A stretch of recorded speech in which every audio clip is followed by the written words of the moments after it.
Bienvenue sur le podcast Baris Pulse. Aujourd'hui, on reçoit Adrien Rodier, juriste fiscaliste. Mesdames et messieurs, bonjour, j'espère que vous allez bien. Alors déjà, merci de nous suivre de plus en plus nombreux sur notre chaîne podcast Baris Pulse. Aujourd'hui, nous allons parler d'un sujet qui est vraiment très important. C'est votre déclaration de l'impôt sur le revenu. Donc nous allons parler de différents sujets, notamment qu'est-ce qui se passe en cas de retard, qu'est-ce qui se passe en cas d'oubli ou même en cas d'erreur. Nous allons aussi évoquer et parler des différentes solutions évoquées, notamment par rapport aux revenus professionnels, par rapport aux revenus patrimoniaux, mais aussi aux autres revenus, notamment de sites internet ou de vente en ligne. Alors pour ce faire aujourd'hui, nous sommes avec un fiscaliste qui est monsieur Adrien Rodier. Bonjour. Bonjour Adrien, comment tu vas ? Ça va bien, merci. Bon, alors aujourd'hui, voilà Adrien, donc nous allons parler de la déclaration d'impôt et notamment du calendrier de l'impôt sur le revenu, donc des différentes erreurs. Nous allons parler aussi des oublis, qu'est-ce qui se passe lors d'un oubli. Oui. Aussi des différents avantages fiscaux que les Français oublient concrètement, et de d'autres sujets par rapport à la déclaration de l'impôt sur le revenu d'une manière générale. Tout à fait. Aujourd'hui, est-ce que tu peux nous préciser donc, du coup, au niveau du calendrier de la déclaration d'impôt, où est-ce que nous en sommes aujourd'hui ? Alors aujourd'hui, les déclarations ont ouvertes. Donc vous pouvez dès aujourd'hui commencer votre déclaration de revenus. Ça, c'est exceptionnel. Déclaration de revenus, on ne dit pas la déclaration d'impôt. Ce sera l'avis d'impôt, c'est après. D'accord, ok. Donc la déclaration de revenus, elle a ouvert pour tout le monde dès maintenant. Et après, le calendrier va s'étaler pour les fins de déclaration du 21 mai pour les départements jusqu'à 19, donc numérotés de 1 à 19. Les numéros 20 à 54 ont jusqu'au 28 mai pour faire déclaration et les autres jusqu'au 4 juin. Voilà. Donc ça, c'est la première partie de la déclaration, donc la déclaration en elle-même. Ensuite viendra le temps des avis d'impôt qui arriveront fin juillet, donc on est entre le 24 et le 31 juillet. Et après, si vous avez une bonne nouvelle, vous serez remboursé et ce sera fin juillet en même temps que l'avis d'impôt. Si c'est une mauvaise nouvelle, vous aurez encore à payer. Et alors là, ce sera en 4 échéances entre septembre et décembre de cette année. Parfait. Alors, Adrien, du coup, est-ce que tu peux nous dire, d'une manière générale, avec tes clients, quelle est l'erreur la plus fréquente que les Français commettent lorsqu'ils font leur déclaration de l'impôt sur le revenu ? Alors, les erreurs les plus communes, ce n'est pas des erreurs en elles-mêmes, c'est plus une omission. C'est-à-dire qu'en fait, on oublie de déclarer quelque chose parce qu'aujourd'hui, miracle de la technologie, les déclarations sont pré-remplies. Donc, il y a beaucoup d'informations qui sont déjà renseignées, notamment les salaires pour ceux qui sont salariés ou qui ont un conjoint, une conjointe salariée. Les dividendes, lorsqu'ils sont versés par des banques, etc., sont déjà renseignés. Certaines dépenses déductibles, comme les emplois à domicile, sont également renseignées en partie. Et donc, l'erreur qui arrive, c'est de ne pas vérifier ces points-là et d'oublier de compléter éventuellement ces revenus déjà déclarés ou ces éléments déjà déclarés. Et à ce moment-là, ce qui se passe, c'est que vous êtes en faute, puisque vous n'avez pas tout déclaré. Et là, l'administration peut venir. Mais justement, tu vas en parler tout à l'heure, me semble-t-il. On va en parler un peu après aussi. Parfait. Et dis-moi, quel est l'avantage fiscal le plus souvent oublié ? Justement, c'est ce que je vous disais, c'est avec les éléments pré-remplis, c'est les emplois à domicile. En fait, ce qui se passe, c'est que l'emploi à domicile, on n'y pense pas assez souvent pour tout un tas de raisons, plus ou moins bonnes. Alors, la première des raisons, c'est qu'on ne connaît pas forcément tous les dispositifs d'emploi à domicile. Voilà. Vous pouvez faire garder vos enfants à votre domicile, ça peut être déductible de vos revenus. Ça peut vous générer donc, une réduction, un crédit d'impôt. Pareil, si vous faites des petits travaux de jardinage, des petits travaux d'électricité, etc., si vous faites appel à certains artisans, vous allez bénéficier de ces crédits d'impôt. Donc en gros, l'idée, c'est de faire tourner l'économie, c'est ça ? C'est ça, c'est un moyen de faire tourner l'économie. Alors, généralement, c'est des petits montants qui vont être déclarés dans ces cases-là, mais ça permet quand même de générer un crédit d'impôt de l'ordre de 50% en général. Et puis en fait, ça permet aussi aux Français de ne pas payer en espèces. Et voilà, et ça permet également ça, c'est-à-dire que pour faire appel à de l'emploi à domicile, la plupart du temps, on fait appel au CESU, donc le chèque emploi service universel, qui permet de payer en même temps que l'artisan les cotisations sociales qui vont avec sa rémunération.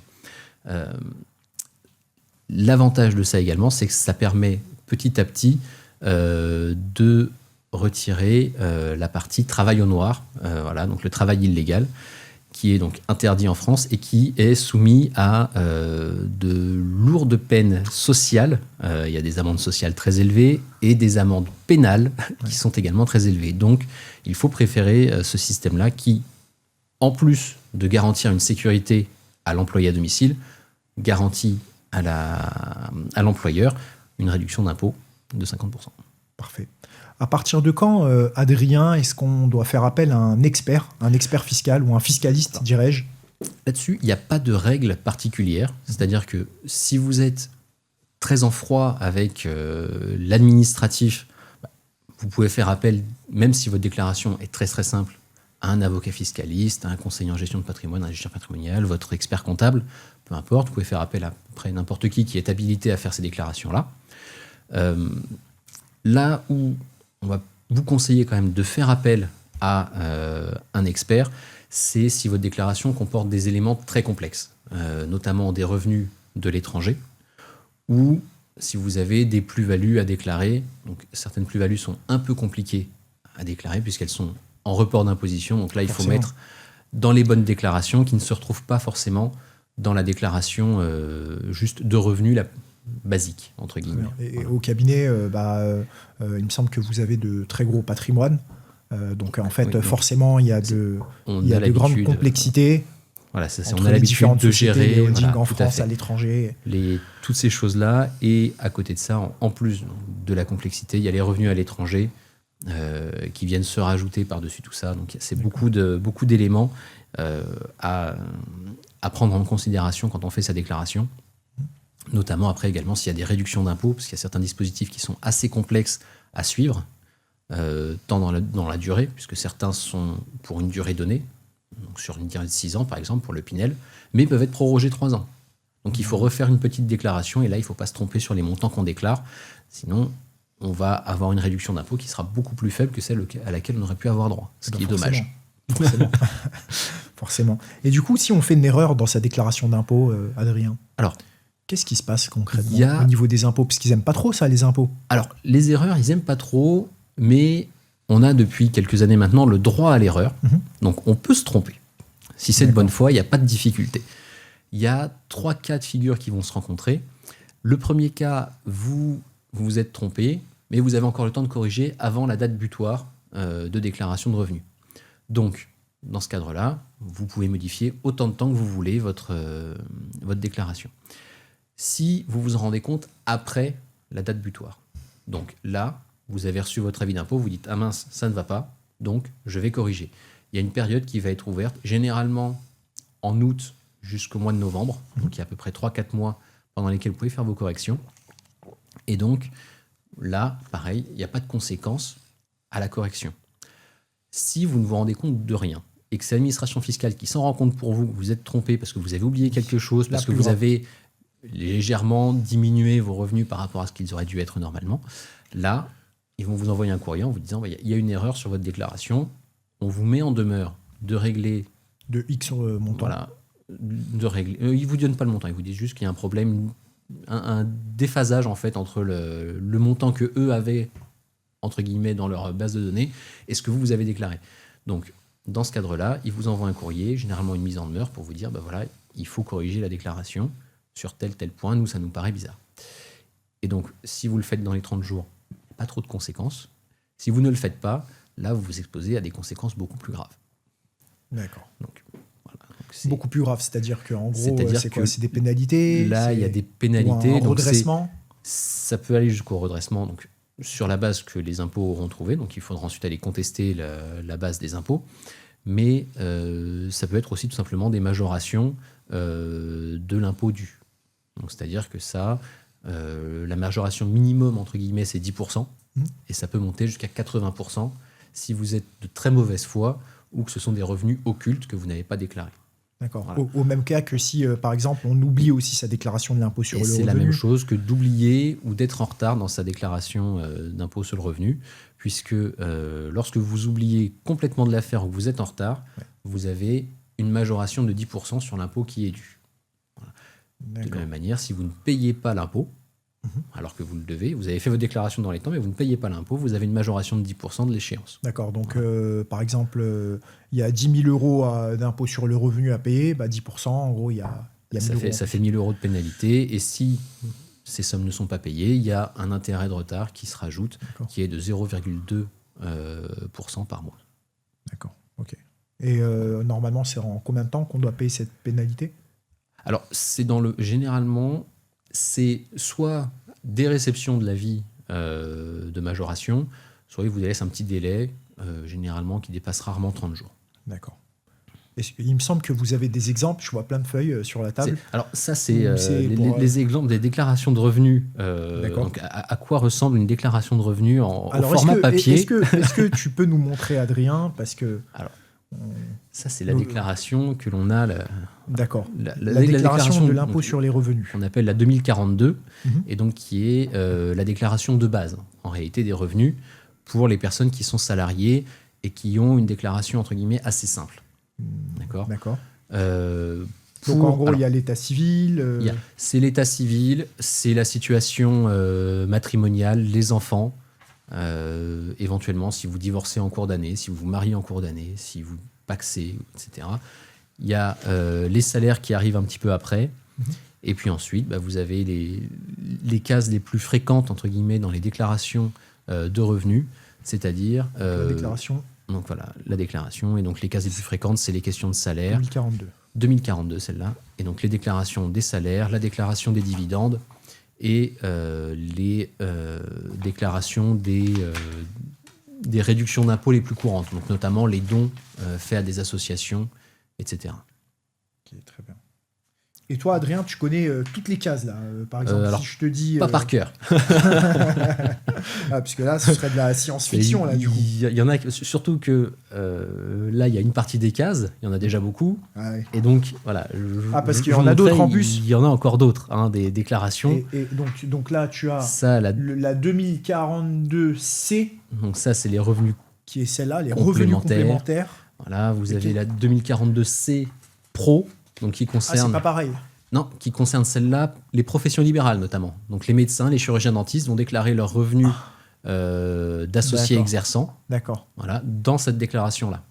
Donc c'est là que se déclare le BNC. Ouais, puisque c'est pas un salaire. les mêmes, c'est Non, pas un salaire. c'est pas un salaire. Oui, c'est une profession libérale, du coup. Voilà, donc il y a... La même chose. Pour les médecins, les chirurgiens dentistes, on a dans la déclaration généralement une partie qui peut être déclarée en rémunération de gérant, donc qui est dans la 2042, et une partie qui va être déclarée dans la 2042C Pro, dans les cases, alors je ne me rappelle plus, c'est 5 QC peut-être, sur dans les déclarations de revenus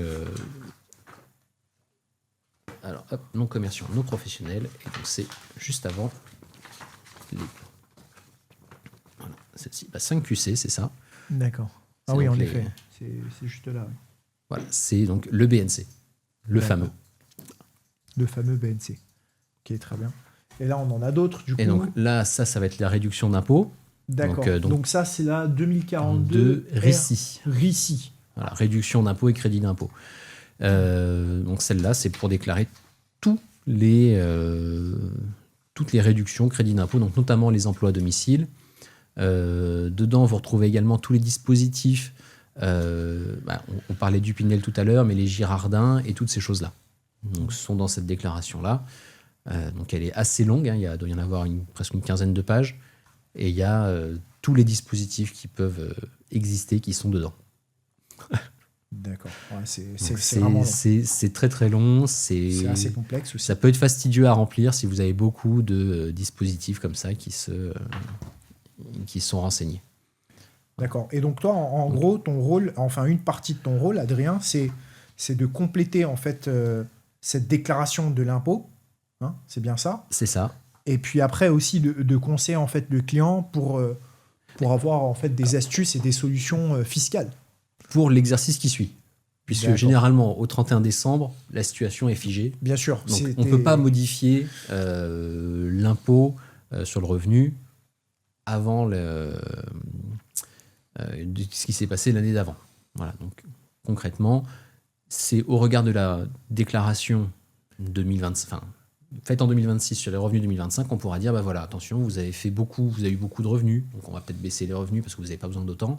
Vous avez eu, en revanche, par exemple, très peu de réduction d'impôts parce que vous avez très peu, justement, vous avez une femme de ménage, par exemple, qui vient à la maison, mais vous l'avez payée de la main à la main, donc, travail au noir, ce qui n'est plus autorisé. Et peut-être qu'il faudrait justement officialiser la chose, passer par un CESU, etc. La personne toucherait de l'argent, évidemment, elle aurait un peu d'impôt à payer peut-être, mais au moins elle aurait aussi une sécurité sociale en face. Bien sûr. Voilà. Et en plus, encore une fois, pour vous, ça vous permet de bénéficier d'une réduction d'impôt, un crédit d'impôt. Donc là, tu as et ça, c'est les la revenus 2044, fonciers. C'est ça? Voilà, et ça, c'est les revenus fonciers, donc pour toutes les personnes qui font de la location nue. Ok. Voilà. Sachant que les LMNP, les locations meublées non professionnelles, sont dans la 2042C Pro. Ok, très bien. Voilà, donc il faut jongler avec toutes ces déclarations-là. Il y a encore beaucoup d'autres, là c'est juste un échantillon, puisqu'il y a encore d'autres types de déclarations, notamment si vous faites des plus-values. Donc il y a une autre déclaration. Si vous êtes soumis à l'IFI, donc l'impôt sur la fortune immobilière, il y a une autre déclaration spécifique pour l'IFI. Donc pareil, qu'il faut bien remplir. Il ne faut pas oublier un immeuble, il ne faut pas oublier de valoriser les immeubles, il faut oublier les emprunts. Et il faut s'assurer que voilà, tout concorde et que tout est cohérent entre la situation patrimoniale et la situation déclarative de chaque contribuable. Et est-ce que parfois, Adrien, tu te retrouves avec des clients qui ont, je ne sais pas, plusieurs dizaines de milliers d'euros d'impôts sur le revenu à payer et qui se retrouvent, en fait, grâce à tes conseils, à payer zéro? Alors, zéro, non, puisqu'on paye toujours à un moment quelque part un peu d'impôt. D'accord. C'est très très rare de réussir à ne pas payer d'impôt du tout. En revanche, on peut réussir quand même à réduire la note fiscale. Donc, soit à travers certains dispositifs de défiscalisation. Donc, voilà, il y a tous ces investissements en France ou à l'outre-mer, donc soit dans l'immobilier, soit des entreprises. Il y a tout un tas de dispositifs qui existent pour ça.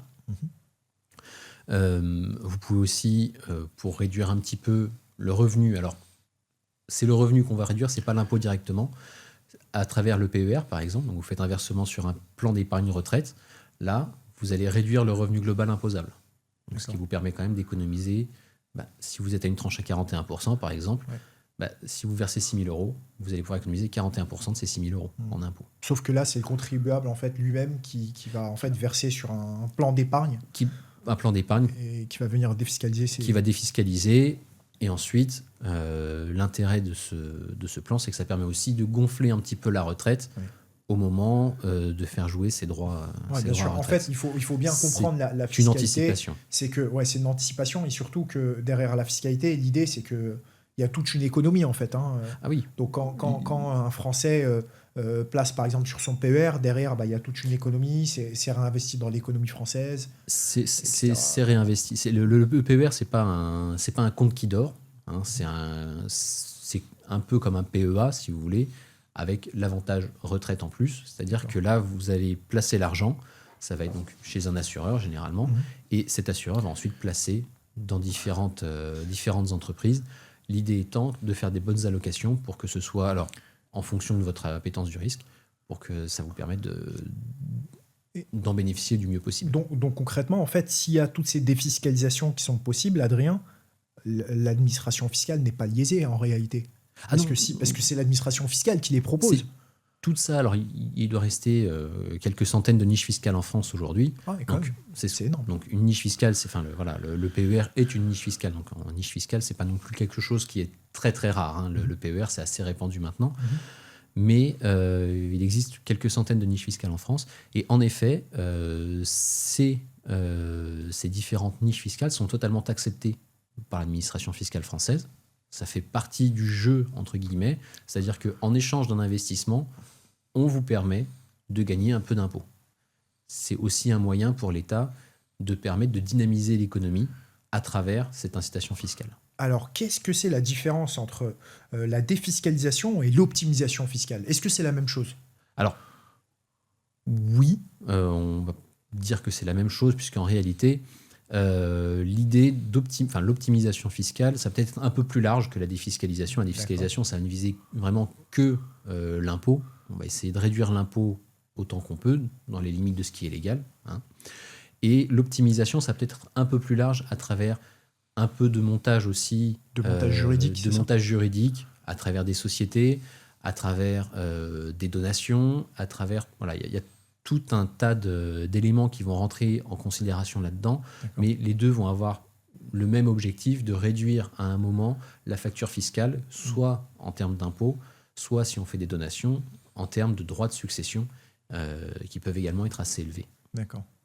Parce que tu vois, on a toujours le mythe en fait de l'optimisation fiscale, le mythe où le contribuable en fait il ne paye quasiment plus d'impôts, ou aussi la légende qui dit c'est légal ou moral ou illégal. Tu vois, on est toujours un peu dans le border. L'optimisation, on reste sur quelque chose de légal. D'accord. Okay. Après, c'est la fraude fiscale. Voilà, ou l'évasion fiscale, où là, on est hors du légal. C'est-à-dire que là, on va complètement sortir du champ de ce qu'il est possible de faire légalement pour aller vers quelque chose où l'on va éviter l'impôt de manière abusive. Et donc, ces montages-là d'évasion sont sanctionnés très lourdement par l'administration fiscale lorsque vous faites attraper. Donc, en gros, c'est que ça se passe comment ? Il y a un redressement, et puis après, il y a un... Alors, aujourd'hui... l'évasion fiscale, généralement, c'est vers l'étranger. Enfin, ça se fait avec l'étranger. On met des schémas en place avec l'étranger, donc soit avec des paradis fiscaux opaques, soit dans des pays plus proches de nous, au Luxembourg, l'Italie, etc., la Suisse. Et donc, il y a des échanges d'informations qui sont faits. Donc, si l'administration fiscale, dans un échange d'informations, se rend compte qu'il vous manque une partie de vos revenus, que vous avez essayé de jouer trop finement avec la règle et que vous avez dépassé les bornes, là, à ce compte-là, elle vous envoie un petit avis pour vous dire « On a remarqué ça, merci de justifier. Si vous ne justifiez pas, là, on passe sur des sanctions, du coup, en termes d'évasion fiscale, qui vont aller très rapidement sur des majorations de 40 à 80%. Ouais. Voilà. Donc, c'est très dissuasif, puisque concrètement, une majoration de 80%, le gain fiscal que vous avez fait est complètement effacé. Entre la majoration plus l'impôt, il y a plus aucun gain fiscal et vous vous retrouvez à payer la même chose que ce que vous avez gagné à un moment ou à un autre. D'accord. Parce que tu vois, parfois, tu m'en parlais tout à l'heure, juste avant notre entretien, tu me disais que parfois, tu as des clients en fait, qui ont de très très gros revenus, mais en réalité qui ne payent quasiment pas d'impôt sur le revenu, mais de l'autre côté, ils payent un impôt sur les sociétés, c'était ce que tu m'avais expliqué, ou alors ils ont des systèmes de déficit foncier. Est-ce que tu peux m'expliquer tout ça, Adrien ? Alors là, c'est un montage qui est un peu plus complexe, qui suppose en effet donc, la mise en place de différentes structures, donc de manière légale, toujours. L'idée étant qu'il y a une structure qui permet d'exercer la profession, donc à travers laquelle on va obtenir sa rémunération. Et à côté de cela, on va pouvoir avoir des structures qu'on va appeler transparentes fiscalement, c'est-à-dire que ces structures sont soumises à l'impôt sur le revenu également. Donc, en fait, ce sont les associés des sociétés qui vont être directement imposables sur les revenus ou les déficits générés par ces sociétés. L'idée étant que, dans le cadre de cette structure transparente, on crée du déficit foncier. Ce déficit foncier étant un déficit professionnel. Déficit foncier, tu parles bien d'immobilier, là. D'immobilier, gros, oui. Voilà, quand on parle de foncier, investissements c'est de l'investissement que tes clients font, concrètement. Donc, c'est acheter des immeubles, faire des travaux, générer après, au fur et à mesure aussi. C'est-à-dire que c'est aussi l'entretien du parc immobilier qui va générer ce déficit foncier. Et donc, ce déficit foncier, si vous êtes dans un régime non professionnel, il n'est imputable que sur les bénéfices fonciers. D'accord ? Alors que si vous êtes dans un régime professionnel, donc il faut respecter il y a certains critères en termes de niveau de revenus ou certains niveaux de patrimoine à respecter. Et donc, dans ce cadre-là, vous allez avoir la possibilité d'imputer totalement le déficit foncier en tant que déficit professionnel sur l'ensemble de vos revenus. Voilà. Et dans ce cadre-là, puisque vous avez un déficit qui va venir mais disons n'importe quoi, vous avez un revenu de 100 000 euros, si vous générez un déficit foncier en face professionnel de 80, 100 000 euros, il va vous rester 20 000 euros ou 0 euros de revenus taxables. Et après, ça passe à la moulinette du barème de l'impôt sur le revenu et vous avez un impôt qui va être très faible, voire nul. Et ça, c'est toléré. C'est accepté. Il faut faire attention à ce que le déficit foncier ne soit pas trop important. Puisqu'au bout d'un moment, si vous générez beaucoup trop de déficit foncier, il va falloir le payer. Forcément. En fait, c'est la patate chaude qui est tout en haut. Il faut faire attention à ne pas se retrouver dans une situation où ce qu'il y a à payer dépasse ce que vous pouvez payer réellement. D'accord ? Puisqu'il faut quand même que vous soyez plus ou moins à l'équilibre dans votre capacité à gérer la dette ou à gérer le déficit que vous créez. D'accord. Parce qu'il me semble qu'il y a notamment des célébrités en France qui avaient eu accès à ces fameux montages. Alors, un des très célèbres qui a connu de graves déboires juste derrière cela, c'était Monsieur Tapie, donc qui avait mis en place des montages à travers des SNC qui généraient pareil des déficits professionnels, déficits qui étaient imputables sur leurs revenus, donc ils n'étaient jamais imposables. Sauf qu'au bout d'un moment, à force d'être déficitaire, etc., quand on est venu taper à la porte pour avoir le paiement des différentes dettes, etc., il n'y avait plus assez pour tout payer. Donc, c'est comme ça que le Fosséa, qui appartenait à M. Tapie, est passé dans d'autres mains. Tu parles bien du yacht, le Fosséa. Du beau bateau. Parce qu'à l'époque, il y avait le plus grand yacht. C'est ça. C'était un des plus grands yachts. Et du coup, qui est passé donc, en d'autres mains, puisqu'il a fallu payer ensuite, justement, tout ce problème de générer du déficit, c'est qu'à un moment, ça reste de la dette et qu'il faut pouvoir y faire face. Très bien. D'ailleurs, sur Netflix, il y a une superbe série sur Bernard Tapie qui est juste exceptionnelle. Je vous invite à aller la voir. Elle est exceptionnelle. Toute sa vie. Très bien. Merci beaucoup, Adrien. Adrien, en fait, tu vois, on a souvent... je fais un peu référence à ma précédente question, mais on fait souvent... on se dit souvent dans nos têtes, enfin, nous, les Français, avoir accès à un expert fiscaliste ou un gestionnaire de patrimoine ou un expert comptable, pour avoir un bon conseil fiscal, il faut avoir des revenus très élevés. C'est pas systématiquement vrai, en fait. C'est pas systématiquement vrai. Alors, c'est vrai que c'est plus facile quand on a des revenus confortables de faire appel à un professionnel. Tu peux te le permettre de voilà, c'est ça. Et puis après, parfois, c'est aussi une réalité que quand on a davantage de moyens, on peut aussi anticiper beaucoup plus les choses et un peu moins sur la corde raide avec son budget pour payer tous ces investissements, parce que c'est un véritable investissement de faire appel à un fiscaliste. Ça permet d'économiser de l'impôt, ça permet d'économiser des contributions sociales, la CSG, CRDS. Et donc, tout ça, ça a un coût. Et c'est vrai que pour les personnes qui ont moins de revenus, c'est plus compliqué d'avoir accès à ces conseils-là de manière aisée. Oui, forcément. Parce que tu vois, regarde, si on prend l'exemple d'un contribuable, admettons, qui a entre 8 et 15 000 euros d'impôt sur le revenu, et si grâce en fait au conseil de ce fiscaliste-là, il est quasiment à zéro, tu vois, en fait, ça peut être intéressant. C'est intéressant. C'est un investissement à faire justement pour économiser sur l'impôt sur le revenu et après garder l'argent pour d'autres projets personnels ou juste pour avoir un peu d'épargne de côté aussi pour pouvoir refaire une partie d'épargne s'il y a eu des sorties importantes. Tout ça, ça fait partie d'une planification aussi à avoir et se dire que j'accepte de payer quelques milliers d'euros pour un conseil qui me rapportera sur les prochaines années quelques milliers d'euros plus quelques autres milliers d'euros qui me permettront de réinvestir et de réorienter mon argent sur d'autres projets. Parce que en France, c'est tellement complexe que parfois... Et la déclaration, même s'il y a beaucoup de cases, la déclaration française est quand même plus simple que la déclaration américaine. Ah bon? La déclaration américaine, elle est quand même assez costaud. Alors, je sais qu'il y a me semble-t-il que tu as celle de l'État où tu habites, celle au niveau Il y a le niveau fédéral, le niveau fédéré. Il y a ça, il y a plusieurs formulaires distincts. C'est complexe. La plupart des gens font appel à C'est ce qu'on un appelle comptable. le tax advisor, c'est ça. Oui, beaucoup de gens font appel à un comptable pour faire la déclaration parce que c'est une vraie tannée.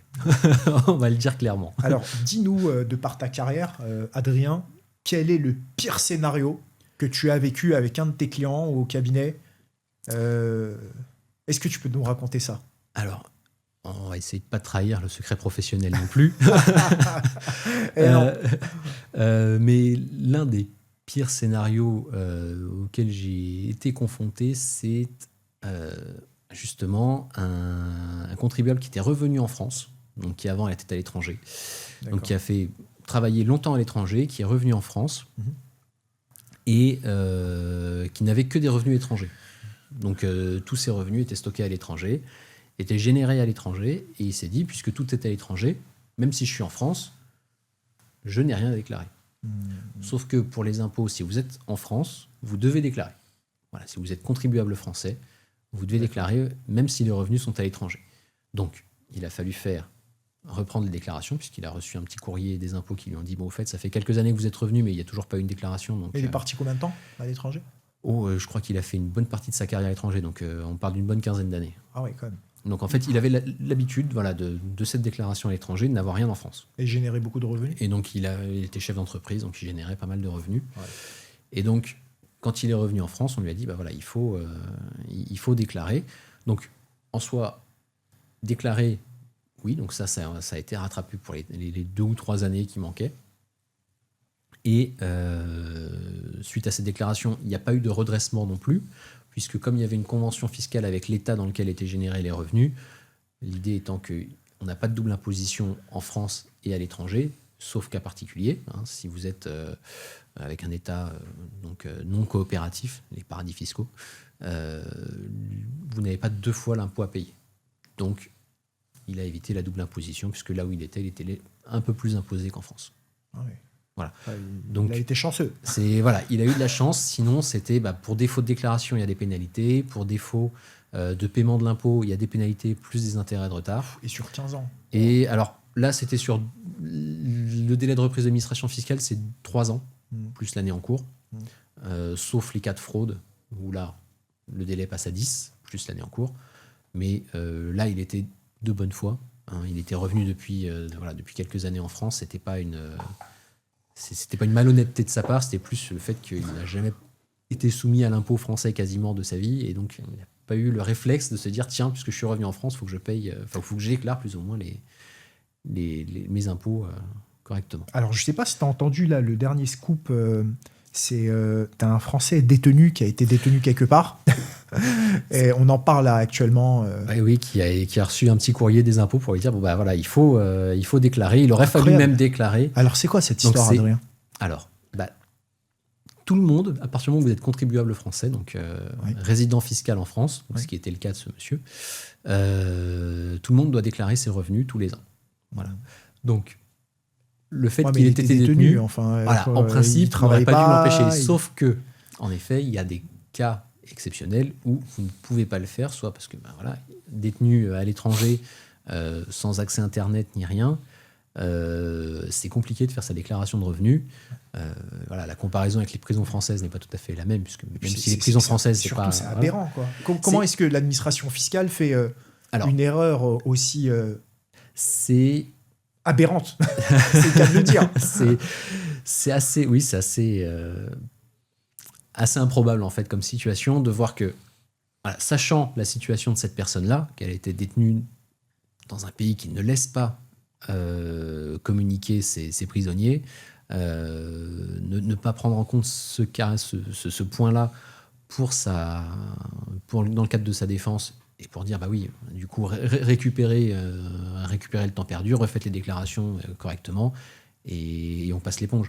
Ce qui devrait être logiquement, c'était un bon motif d'empêchement tout à fait valable, je pense, là. C'est pas quelqu'un qui s'est caché pour éviter le fisc. C'est vraiment quelqu'un qui a été emprisonné injustement en plus. Donc c'est vraiment quelque chose d'assez ubuesque, et qui démontre un peu aussi toute la voilà, toute l'administration fiscale française quand elle est de mauvais poil. C'est quand même vraiment surprenant. Oui, c'est assez étonnant d'en être arrivé là. Adrien, une question aussi. Tu m'en avais parlé la dernière fois. Tu m'avais dit que tu avais un client qui générait d'énormément de revenus, notamment sur les plateformes en ligne, notamment YouTube. Il fait donc YouTube. Il était sur, c'était un YouTuber, me semble-t-il. Tu m'avais parlé. Et en fait, il générait énormément de revenus. Et concrètement, bon, tu sais, il y a de plus en plus de Français qui sont en fait en ligne, qui sont connectés et qui créent du contenu. Comment est-ce que déjà est-ce qu'on doit les déclarer, comment juridiquement c'est qualifié, comment on les déclare? Alors il y a plusieurs façons de faire. C'est-à-dire que si vous avez une activité en ligne et que vous n'êtes pas rémunéré pour ça, que vous ne recevez rien, donc même à travers des publicités, etc., juste vous faites le contenu, vous ne recevez aucune rémunération, naturellement il n'y a rien à déclarer. Forcément. Puisqu'il n'y a pas de revenu. Si vous recevez un revenu, là, il y a une déclaration à faire. Puisque qui dit revenu, dit impôt sur le revenu. On est en France, on n'oublie pas. Et donc, là, il y a plusieurs cas. C'est-à-dire que selon la nature de l'activité que vous avez, si c'est de l'activité artistique, entre guillemets, donc vous chantez et vous publiez des chansons et vous recevez un revenu en contrepartie de ça, ça va être ce qu'on appelle un BNC, un bénéfice non commercial. En revanche, si vous avez une activité, vous êtes toujours youtubeur, mais là vous faites du placement de produits. Là en revanche, l'administration fiscale considère que c'est une activité commerciale et donc du coup ça se déclare dans les BIC. D'accord. Donc c'est la déclaration 2042C Pro. Il y a les petites cases qui vont bien partout et ces revenus sont déclarés ici et sont soumis à l'impôt sur le revenu. Il y a deux régimes principalement. Le régime micro, donc qui est un régime avec un abattement forfaitaire, ou le régime réel, qui est un régime où l'on va vous imposer en faisant la somme des recettes moins la somme des dépenses. Et ça donne un résultat réel qui est imposé au barème de l'impôt sur le revenu. C'est pour ça qu'en fait, tu avais beaucoup d'influenceurs qui partaient notamment à Dubaï. Qui sont partis à Dubaï, qui commencent à réfléchir à revenir après avec les événements actuels dans le Golfe. Mais oui, c'est justement pour éviter cet impôt-là. Puisque il y a l'impôt sur le revenu, mais il y a aussi les cotisations sociales il faut déclarer cette activité. Cette activité doit être déclarée comme activité, alors professionnelle ou non professionnelle, peu importe, il faut que ce soit déclaré à l'URSSAF également. Ouais, parce que là-bas, en fait, concrètement, ils ne payent pas d'impôts, il n'y a pas de charge sociale. Le chiffre d'affaires, c'est du net, en fait, dans la poche. C'est ça. Moins les quelques frais, mais en réalité, c'est un net. Et ce net, après, permet de vivre plus ou moins bien selon la nature, le montant tiré de cette activité. Mais l'inconvénient, c'est aussi qu'en face, il n'y a pas de protection sociale, il n'y a pas tous les petits avantages qu'on peut quand même avoir en France en contrepartie, malgré tout, des cotisations qu'on paye. Forcément. Et donc, concrètement, tu vois, si on reprend l'exemple de tout à l'heure, ton exemple de ce client-là qui était parti à l'étranger, prenons le cas d'un de ces influenceurs qui est parti à Dubaï pendant 10 ans. Donc, il a fait son travail là-bas, d'influenceur, il a gagné énormément d'argent. Comment ça se passe du coup quand il rentre en France ? Alors là, c'est un peu compliqué parce que les réseaux sociaux et le contenu est développé à l'étranger, mais en même temps, la cible visée est en France. Donc l'activité économique, réelle et française. Ça va être un des grands débats si jamais certains d'entre eux rentrent en France et redeviennent contribuables français. Forcément. C'est que il va falloir se poser la question de est-ce que l'activité qu'ils ont déployée pendant toutes ces années était bien réalisée à Dubaï, par exemple, ou est-ce qu'elle a été déployée en France et en réalité exercée en France ? Je pense que l'administration fiscale va décider que c'était en France que ça a été exercé et va vouloir taxer les revenus. L'URSSAF va très probablement vouloir la même chose, sachant que comme ça n'a pas été déclaré, il y a de fortes chances qu'il y ait des pénalités assez importantes également dues sur cet impôt. Et donc l'économie initiale qui était belle, zéro impôt, zéro cotisation sociale, pourrait vite être beaucoup moins intéressante à la fin. Ouais, et là, on pourrait même se poser la question, tu vois, parce que, encore une fois, sur les réseaux sociaux, il y a de plus en plus de personnes en fait qui créent des contenus. Grâce aux réseaux sociaux en fait, qui déménagent un peu partout dans le monde, Mais en gros, c'est par rapport en fait à leur audience. Il faut voir en fait où l'activité réelle est exercée. C'est-à-dire qu'il ne s'agit pas juste de savoir où vous êtes pour filmer des vidéos, pour faire un peu de contenu, etc. Il faut savoir où vous vendez, entre guillemets, votre produit, donc vous-même et vos vidéos. Donc là-dessus, il va y avoir un grand débat qui ne va pas manquer d'arriver, puisqu'en effet, s'ils reviennent en France, il risque d'y avoir ce... Bon, après, je pense qu'ils en ont bien profité. Après, voilà, ils ont dû mettre un peu de côté aussi, ouais, donc voilà, ce sera... Forcément. D'ailleurs, dis-moi, à Dubaï, est-ce qu'il y a le secret bancaire ou pas? Alors là, c'est une très très bonne question. Je ne sais pas s'ils sont... il doit y avoir une convention d'entraide fiscale, quasi certainement. Et du coup, très certainement, il y aura également une convention bancaire entre la France et Dubaï. Alors et les Émirats Arabes Unis, puisque... je vais te poser une question et il y en aura une qui va se reconnaître. Si on vend des objets en ligne, notamment sur Vinted ou eBay, par exemple, est-ce qu'il faut les déclarer? Alors, presque tout se déclare. Sauf... Alors, sauf ça, en réalité. Si c'est pas une activité professionnelle, il n'y a pas besoin de déclarer. Incroyable. Voilà. Les plateformes ont une obligation de déclaration au fisc et à leurs abonnés s'ils font plus de 3 000 euros de vente, d'accord, sur l'année. Sur une année. Donc, il faut faire plus de 20 transactions pour plus de 3 000 euros. D'accord, il y a un double seuil. C'est 20 transactions plus 3 000 euros de vente en tout. 20 transactions plus 3 000 euros. Plus 3 000 euros. Voilà, de plus de 3 000 euros en tout. D'accord. Et donc là, il n'y a pas besoin de faire de déclaration. Sauf si c'est professionnel. Donc si vous faites exprès d'acheter pour revendre ensuite sur Vinted, donc vous achetez moins cher, soit vous faites une petite modification sur le vêtement, soit vous le revendez comme ça tel quel en faisant un profit. Si c'est à but lucratif, là, il faut le déclarer par contre. D'accord, c'est une activité commerciale d'achat pour revente.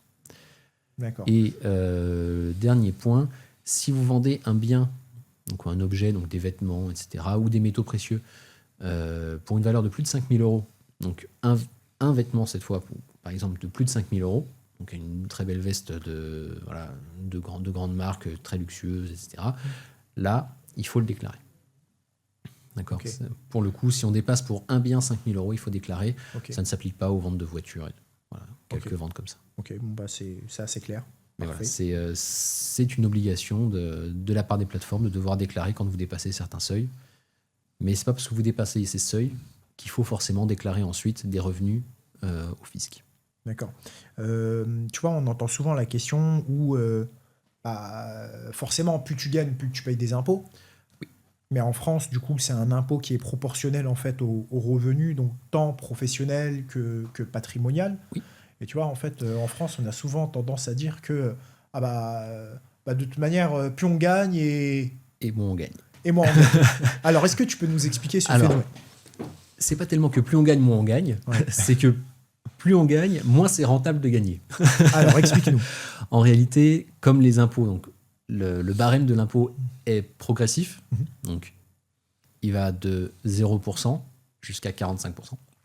Et donc, quand vous avez 45% d'impôt sur le revenu, forcément, si vous avez gagné 10 000 euros, il vous en restera que 5 500 euros. D'accord ? Donc, ça a beaucoup moins d'intérêt de gagner beaucoup d'argent au bout d'un moment, puisqu'en fait, vous allez vous faire prendre la moitié pratiquement par le fisc. À ça se rajoutent éventuellement les revenus du patrimoine, qui, eux, sont taxés à la tranche du taux marginal. Donc, si vous avez, par exemple, des revenus fonciers de 10 000 euros toujours, mais que vous êtes déjà taxé à 45%, ces revenus fonciers vont être dans la tranche à 45%. Donc, vous allez avoir 4 500 euros d'impôt. Et vous allez en plus avoir les contributions sociales, donc qui sont de 17,2%. Donc, ça veut dire que vous perdez encore 1 700 euros d'impôt. Donc, vous avez gagné 10 000 euros, et à la fin, il va vous en rester un peu moins de 4 000. Donc, c'est plus vous allez monter haut dans les tranches du barème de l'impôt sur le revenu, moins c'est intéressant. C'est pas que vous gagnez moins d'argent, vous en gagnez toujours, mais vous en rendez plus à l'administration fiscale, et donc c'est moins rentable de gagner beaucoup d'argent. Il vaut mieux dans ce cas-là, en effet, se rémunérer un petit peu moins, par exemple, puisque le taux de l'impôt sur les sociétés, c'est un taux qui est fixe. Il y a deux tranches, il y a une tranche de 15%, une tranche de 25% maximum. Et donc, une fois que vous êtes à la tranche à 25%, peu importe que vous gagnez 1 euro dans cette tranche ou 100 000 euros, ce sera toujours 25%. Ouais, parce qu'après aussi, tu as aussi la taxe sur les hauts salaires. C'est ça. Et après, s'ajoutent à ça les taxes sur les hauts revenus. Donc la contribution exceptionnelle sur les revenus, c'est l'ersatz de taxe de François Hollande à 75%. Et donc, c'est une taxe de 3 à 4% qui se rajoute. 3% entre... Alors, pour un couple, je vais parler, entre 500 et 1 million d'euros, c'est 3%. Au-delà d'1 million d'euros, c'est 4%. Voilà, donc, mais ça rajoute, ça veut dire que vous avez un taux d'imposition qui a passé à 48, voire 49%. D'accord, mais alors là, c'est en taux marginal ou taux moyen d'imposition? Parce que ça va être en taux marginal. D'accord. Et après, parce qu'après, il y a le taux moyen. Et le taux moyen, mais le taux moyen dépend globalement du revenu et de voilà. Ok. Donc il est calculé par rapport à l'impôt divisé par le revenu. Très bien. Qu'est-ce que je voulais dire? Donc concrètement, en fait, ce que tu es en train d'expliquer aujourd'hui, ton conseil en fait s'adapte à tout type de contribuable, tant entre guillemets de petits qui ne payent pas énormément d'impôts que sur des très très gros. Oui. Et après, en fait, il faut faire le calcul pour voir concrètement si c'est intéressant ou pas de venir voir un spécialiste en fiscalité. Tout à fait. Pour voir les gains ou pas, si c'est intéressant ou pas. Il faut faire ce calcul, en effet, de savoir si est-ce que ça vaut le coup d'économiser peut-être 1000, 1500, 2000 euros sur une année. Ouais. Sachant qu'aujourd'hui, avec la mise en place du prélèvement à la source, l'impôt est un peu moins douloureux qu'avant. Voilà. Forcément, puisque c'est prélevé directement sur le salaire, donc ça n'arrive jamais sur le compte des contribuables. Et c'est aussi prélevé au fil de l'eau. Donc il y a moins cet effet aussi d'avoir un impôt important. Voilà. Puisque l'impôt a déjà été payé, il ne reste plus qu'un solde qui généralement est relativement modeste si le prélèvement à la source a bien été calibré. Ouais, forcément, puisque c'est directement c'est directement prélevé, donc c'est beaucoup plus acceptable, entre guillemets, pour les contribuables de payer au fil de l'eau ces sommes-là. Ouais, puisque là, c'est la déclaration de l'impôt. Ouais, pardon, je t'en prie. Non, c'est ça. En fait, c'est la déclaration de l'impôt, donc, enfin la déclaration des revenus. Et donc, cette déclaration porte sur les revenus donc, en 2026 de 2025. Et en 2025, entre janvier et décembre, vous avez déjà payé une bonne partie de l'impôt, en principe. D'accord. Donc, quand vous allez arriver là pour faire la déclaration et quand vous aurez l'avis d'imposition en juillet ou en août, là, le solde d'impôt qui restera à payer sera soit nul, soit vous aurez un petit remboursement. Généralement, si le prélèvement à la source est bien calibré, donc ça, pareil, ça s'évalue au fil de l'eau, en fonction de la hausse ou de la baisse des revenus, pour être le plus juste possible. Et s'il reste de l'impôt à payer, l'impôt est quand même plus faible à payer, contrairement à ce qui se passait avant, où là, on arrivait, on avait la fiche d'impôt et on avait tout à payer. Oui, bien sûr. Voilà. Il fallait garder énormément d'argent. Il fallait mettre de côté pour être sûr de bien pouvoir payer tout son impôt. Forcément. Donc là, ça, c'est la déclaration de l'impôt. Et puis après, il y a aussi les déclarations, notamment sur les transmissions, les successions. Ça, c'est encore autre chose. Alors ça, c'est totalement autre chose, puisque la déclaration du revenu, c'est tous les ans à date fixe. Les transmissions, les successions. Alors, les successions, c'est au moment du décès. Donc ça, il y a un délai de 6 mois après le décès. Mais les donations se déclarent au fil de l'eau, entre guillemets. Vous avez 1 mois à partir du moment où vous avez fait une donation pour la déclarer au fisc. Ouais, parce que sur ça aussi, me semble-t-il qu'il y a des défiscalisations, c'est ça, tous les 15 ans. Il y a des abattements particuliers. Il y a un abattement général de 100 000 euros. Il y a un abattement sur les dons manuels de sommes d'argent, donc là qui est de 31 000 euros à peu près. Et il y a d'autres dispositifs également qui permettent de défiscaliser, entre guillemets, les droits de donation à travers... Alors, les dispositifs sont assez nombreux. Donc, il y a notamment la donation en nue propriété, en démembrement de propriété. L'idée étant de ne donner que la nue propriété d'un bien et de se garder l'usufruit pour soi, donc c'est-à-dire l'usage et les revenus du bien. Ou d'autres mécanismes un peu plus complexes comme le pacte du Treil, voilà, qui servent pour la transmission d'entreprise au sein des familles. Parfait. Voilà. Est-ce que tu as quelque chose en plus à dire aux Français qui nous écoutent? Non, sur la déclaration de revenus en elle-même, non, il n'y a pas grand-chose à dire, à part que voilà, si vous avez des questions, il faut pas hésiter à les poser, parce que il ne faut pas rester avec une question. Il vaut mieux avoir une réponse et être sûr de ce qu'on déclare. C'est quand même beaucoup mieux et c'est beaucoup moins risqué plutôt que d'attendre un courrier des impôts qui va être beaucoup moins agréable. Et un autre point, c'est de faire attention sur l'impôt sur la fortune immobilière, puisque là-dessus, le fisc a pratiquement automatisé ses contrôles. D'accord. C'est assez simple, étant donné que tout est dans une base de données, ils ont toutes les informations. Tout est centralisé en fait. Et donc, c'est très simple pour eux de faire un contrôle sur l'immobilier, beaucoup plus que sur le revenu. Parfait. Donc voilà. Eh bien, je pense qu'on a fait le tour. Ça a été assez clair, en fait. On a fait le tour d'une manière globale.